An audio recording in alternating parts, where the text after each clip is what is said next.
Israeli जेलों में फिलिस्तीनी अस्मिता का हो रहा है कत्ल। जानिए कैसे दर्दनाक तरीके से प्रताड़ित की जा रही फिलिस्तीनी जनता।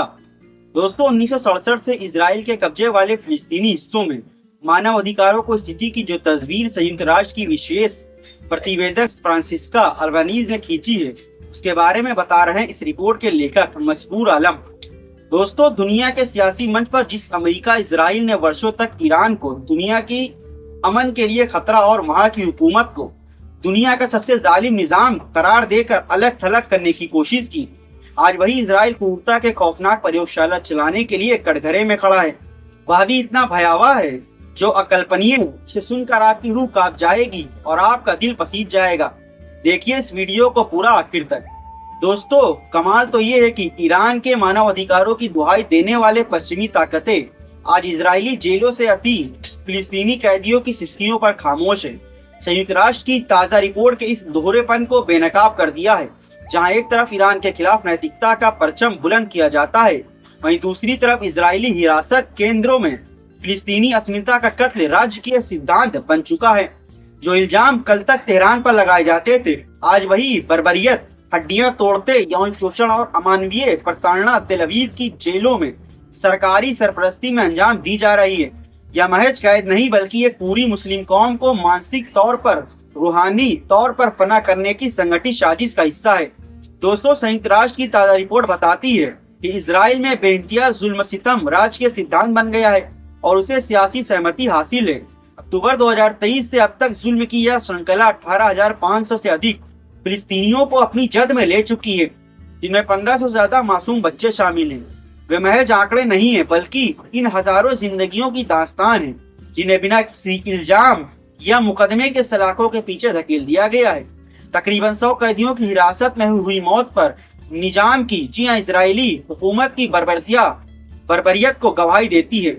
दोस्तों, इजरायली जेल अब महज कैदखाने नहीं बल्कि सोची समझी क्रूरता की प्रयोगशाला बन चुकी है, जहाँ कैदियों के साथ ऐसी अमानवीय और घिनौनी हरकतें की जा रही है जो इंसानियत को शर्मसार कर दे। लोहे की छड़ों और चाकुओं से जिस्मानी यौन शोषण, हड्डियों और दांतों को बेरहमी से तोड़ना, फक्का कशी और कैदियों पर शिकारी कुत्तों को छोड़ना, ये वे अकल्पनीय जुल्म हैं जिनका मकसद फिलिस्तीनियों को केवल जिस्मानी तौर पर ही नहीं बल्कि जहनी तौर पर ही, रूहानी तौर पर भी पूरी तरह से शिकस्त देना है। यह संगठित दरिंदगी यानी एकजुट हैवानियत अंधेरे में नहीं बल्कि हुकूमत के ऊंचे गलियारों में शह पर खुलेआम अंजाम दिया जा रहा है। दोस्तों, संयुक्त राष्ट्र के एक विशेषज्ञ ने आगाह किया कि दशकों से मिल रही छूट और सियासी सरपरस्ती के सबब फिलिस्तीनियों के खिलाफ इजराइल की यह लगातार प्रताड़ना अब कब्जे वाले फिलिस्तीनियों क्षेत्र में जारी नस्लकुशी का हथियार बन गई है। जुल्म की लैब बनती तेल अवीव की जेलों में सरकारी सरपरस्ती में अंजाम दी जा रही है। दोस्तों, 1967 के कब्जे वाले फिलिस्तीनी इलाकों में मानव अधिकारों की सूरत हाल का संयुक्त राष्ट्र की विशेष दूत फ्रांसिस्का अल्बानीज ने मानव अधिकार परिषद को सौंपी अपनी रिपोर्ट में कहा कि नस्लकुशी के आगाज के बाद से इजरायली जेल निजाम सोची समझी क्रूरता की प्रयोगशाला में तब्दील हो गया है। रुसवाई और तौहीन का दौर शुरू हुआ है। दोस्तों, अल्बानीज के मुताबिक जो काम कभी साए के अंधेरे में किया जाता था, आज वह खुलेआम हो रहा है।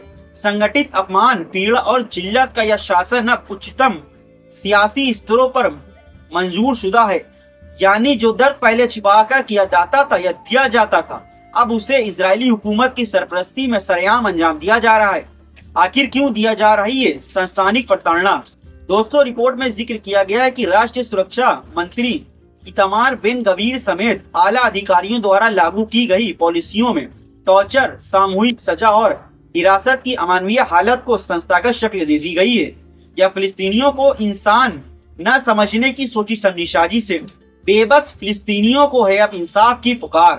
दोस्तों, विशेष दूत ने साफ तौर पर कहा कि मानव अधिकार के इन संगीन उल्लंघनों के जिम्मेदार लोगों को जांच और इंसाफ का सामना करना होगा।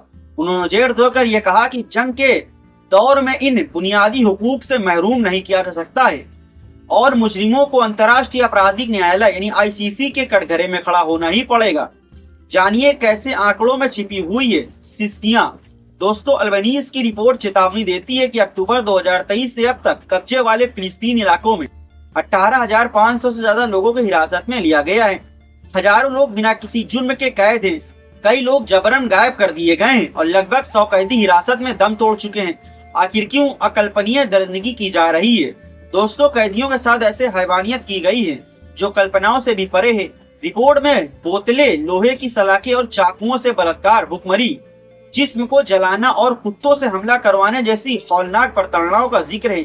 साल 2025 से प्रताड़ना के खिलाफ संयुक्त राष्ट्र समिति ने इस एक मुकम्मल राजकीय नीति करार देते हुए से इसकी निंदा भी की।